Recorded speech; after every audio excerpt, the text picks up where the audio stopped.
இன்னைக்கு பார்த்தீங்கன்னா, நம்ம பார்க்கக்கூடிய இடம் பார்த்தீங்கன்னா, நம்ம குருவாயூர் கோவில் தாங்க பார்த்துட்டு இருக்கிறோம். இன்னைக்கு ஞாயிற்றுக்கிழமைங்க.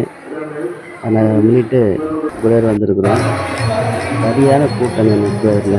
பயங்கர கூட்டமா இருக்குதுங்க. கூட்ட நெரிசல் பயங்கரமா இருக்குது. சாமி பார்க்க முடியுமான்னு தெரியலைங்க. கூட்டத்த பார்த்தா சரியான கூட்டமா இருக்குது. ஒரு தடவ சாமி பார்க்கலாம்னு நினைக்கிறேன். பார்க்கலாம்.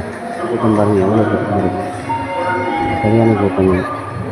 அப்படியே கூட்டத்த பார்த்தா சாமி பார்க்க முடியாததுன்னு தெரியுதுங்க. சரி கொஞ்சம் வெயிட் பண்ணி பார்க்கலாம் அப்படின்ட்டு அப்படியே லைனில் நின்றுட்டுருக்குறோம். நடந்து போயிட்டுருக்கோம். சாமி பார்க்க முடியாதுன்னு தோணுதுங்க. நாங்கள் என்ன பண்ணிட்டோம், அங்கேருந்து வாசல் வந்தபடியே சாமி பார்க்கலான்னு ஜூம் பண்ணிட்டு அப்படியே சாமி நல்லா தரிசனம் பண்ணோங்க. பக்கத்துலேயே ஒரு பரதநாட்டியம் இந்த கலை நிகழ்ச்சி நடந்ததுங்க. அப்படியே அதையும் பார்த்துட்டு அப்படியே கொஞ்ச நேரம் ரிலாக்ஸாக ரெஸ்ட் எடுத்துட்டு அப்படியே வெளியே வந்தோங்க. வெளியே வந்தாச்சுங்க. அவ்வளோதான் ஞாயிற்றுக்கிழமை ஸ்பெஷல் தரிசனம் சூப்பராக போச்சுங்க. സെന്ററിന് സമീപം എത്തിച്ചേരുന്നതാണ്. வணக்கம். കൂടെ വന്നവർ കാത്തു നിൽക്കുന്നു.